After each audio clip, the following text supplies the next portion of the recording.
Your brain is like a washing machine that never stops spinning. Only instead of clothes, it's anxiety, regrets, and imaginary conversations you'll never have. You replay the same thoughts on loop, trying to solve problems that don't even exist yet. Welcome to Overthinking, where every small decision feels like a life or death scenario, and what if becomes your default operating system. And here's the wild part. Most people don't even realize they're doing it. Overthinking feels productive. You think you're analyzing, you're just being careful, but in reality, you're mentally paralyzed, frozen by fear disguised as logic.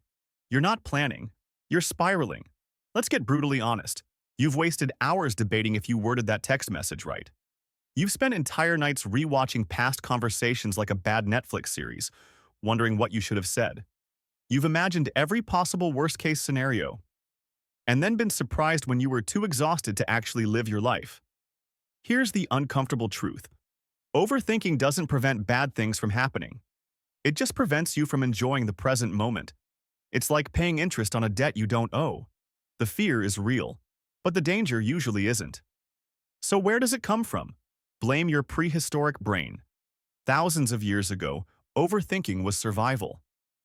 The humans who paused and thought, maybe I shouldn't fight that saber-toothed tiger alone, lived longer than the ones who charged in. That cautious brain helped us stay alive in a world full of physical threats. But today, the tigers are social awkwardness, unanswered emails, and whether your boss meant something weird in that Slack message. Your brain is still wired for danger. It just can't tell the difference between embarrassment and death. That's why your heart races when you overthink. It thinks you're in actual danger, when all you did was send a typo in a group chat. Now, here's the catch. Trying to stop overthinking by thinking more doesn't work. You can't outthink overthinking. That's like trying to put out a fire by throwing gasoline on it. You end up more anxious, more confused, and still stuck in your head. So, what does work? It starts with a radical idea. Thinking is overrated. You don't need more clarity. You need more movement. Action ends analysis. When you take small steps forward, even messy, awkward, uncertain ones, your brain stops spinning and starts focusing, because now it has something real to respond to. This is why people feel calmer after starting a task they've been dreading for weeks. The moment you move, your brain gets the signal. We're doing something now. Let's stop panicking. But here's the trap. Most people wait to feel ready. They want to eliminate all doubt before acting. Newsflash. You'll never feel ready. Confidence is not something you have before action. It's something you get after it. Let's say you're overthinking sending a message, starting a project, or making a decision. Here's the golden rule. If it takes less than 5 minutes, do it now. Don't let your brain rehearse the moment 42 times in your imagination. Just act. That tiny step kills the loop. Your brain wants closure, so give it one. But what about the big stuff? Life decisions, career changes, relationships. Here's the secret nobody tells you. Clarity doesn't come before action. It comes from action. Start exploring. Try things. Talk to people. Make mini decisions. Each one gives your brain real data, not imaginary outcomes. Still stuck? Here's another trick. Write it down. Seriously. Thoughts multiply in your head, but they lose power on paper.